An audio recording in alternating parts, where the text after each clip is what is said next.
We are living in a simulation. That's the theme of today's movies. So we all remember 1999 as the year that The Matrix came out and blew the world away with its high-level sci-fi concepts and its hints at simulation theory and that this world we're living in may not be real. But that very same year, two very similar movies in theme also came out: The 13th Floor and ExistenZ. Much like in 2006 when both The Illusionist and The Prestige came out. Two movies about competing magicians. Hey, parallel thinking or glitch in the Matrix? In The 13th Floor, a man wakes up covered in a bloody shirt, his boss is dead, and he has no idea what's going on. Come to find out, there is a simulated world where people jack themselves into and they go and they walk around. It's kind of like The Sims. They just explore this world and everybody else in that world is not real. Or so they think. And then, in the end, we find out, oh, maybe our world's not so real after all either. It stars Vincent D'Onofrio, Gretchen Mol, and Craig Bierko. And it's just such a cool sci-fi movie. It's very of its time. It also has Dennis Haysbert in it, the Allstate man himself. You're in good hands. And it was just a blast. I loved it. It didn't get the attention that I think it deserved because, of course, again, The Matrix. It's kind of gained a little bit of a cult following. It has a 7 out of 10 on IMDb and a 29% Rotten Tomatoes score, but don't let that fool you.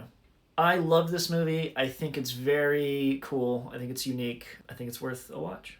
That same year, we have ExistenZ or ExistenZ. No, not spelled that way. Yes, spelled that way.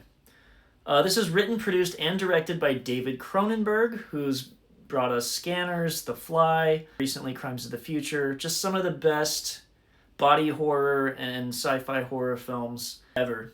This has a 6.8 out of 10 on IMDb, a little bit lower, but it has a 77% audience tomato score. So take that for what you will. This stars Jennifer Jason Leigh, Jude Law, William Dafoe, and a lot of other familiar faces in small roles. And this has also to do with a video game. It's Cronenberg, so it's a little stranger, but once again, it has that game inside a game, what is real, what's base reality vibe to it, and it's very cool. Essentially, a game designer is on the run from assassins, and they must play the latest version of their game to determine whether or not it's if the game has been damaged. And things from there just kind of get more and more bizarre. I also want to give a quick shout out to a movie that came out the year prior. In 1998, we have Dark City. Now, this is also very similar in theme, but it has more to do with aliens than it does a man-made simulation. Dark City actually has the highest score out of any of these non-Matrix movies, with a 7.5 out of 10 on IMDb, a 78% on Rotten Tomatoes, and a 4 out of 4 from RogerEbert.com.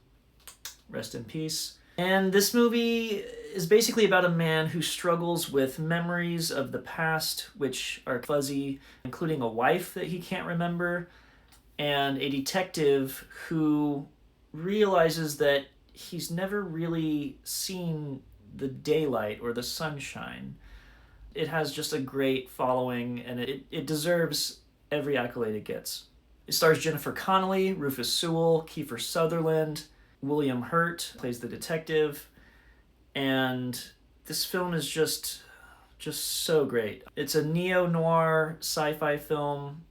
It's got classic elements of the noir detective story with really cool what is reality and just alien, and just the vibe and the look of this movie is so badass. We start to find out that, of course, things are not what they seem, and things just really get bizarre from there.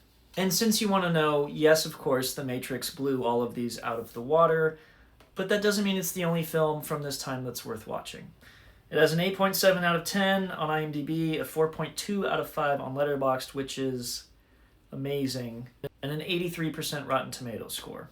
And while it is my favorite out of these, Dark City, The 13th Floor, and ExistenZ are just so awesome and definitely worth a watch. Just ask my son.